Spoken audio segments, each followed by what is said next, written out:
Depuis que l'école est devenue obligatoire dans certains pays, les examens ont toujours été la pire hantise des élèves. Que ce soit pour un brevet ou un baccalauréat, ou même pour un simple contrôle de maths, il faut bien se l'avouer. La pression à supporter est bien souvent énorme pour des pauvres étudiants.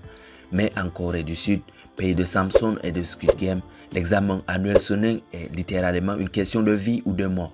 Car dans ce pays qui est devenu un hub industriel et technologique majeur en Asie, la quête à la réussite sociale est poussée à son paroxysme, à tel point qu'il n'est pas rare d'entendre des enfants de 5 ans en pleine discussion sur leur avenir professionnel.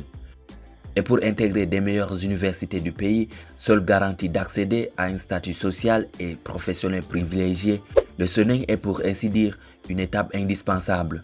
Alors installez-vous bien confortablement car aujourd'hui nous allons découvrir le terrible Suning que beaucoup considèrent comme l'examen le plus difficile et le plus crucial dans le monde. Mais tout d'abord, si vous êtes nouveau sur la chaîne, n'oubliez pas de vous abonner et d'activer la cloche de notification pour ne plus rater aucune de nos prochaines vidéos. Alors bon visionnage.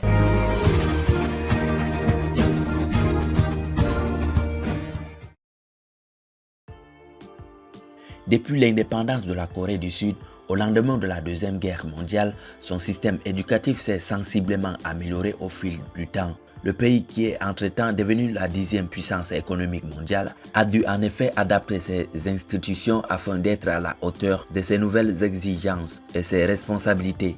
Le système éducatif sud-coréen a finalement opté pour un enseignement strict et encadré par l'État. Ce dernier a donc choisi de rendre l'éducation comme une véritable priorité nationale, puisque finalement c'est le seul garant qui permettra de former les élites de demain. Les cours accélérés peuvent très souvent se terminer jusqu'à des heures très tardives, empiétant ainsi sur le temps de sommeil des pauvres étudiants.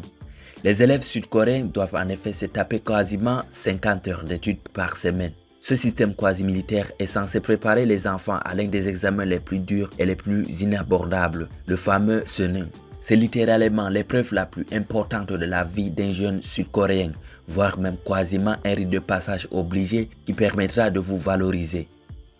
Le Suning est un test qui va en effet déterminer l'avenir professionnel et social des jeunes sud-coréens. Ils ont vraiment intérêt à être diplômés de l'une des 3 universités les plus en vogue en Corée du Sud, désignées par l'acronyme SKY. Et vous allez voir que même en y travaillant 7 jours sur 7 en raison de 16 heures de cours quotidiens, la tâche est loin d'être facile car cet examen final est absolument ardu et comporte énormément de matière.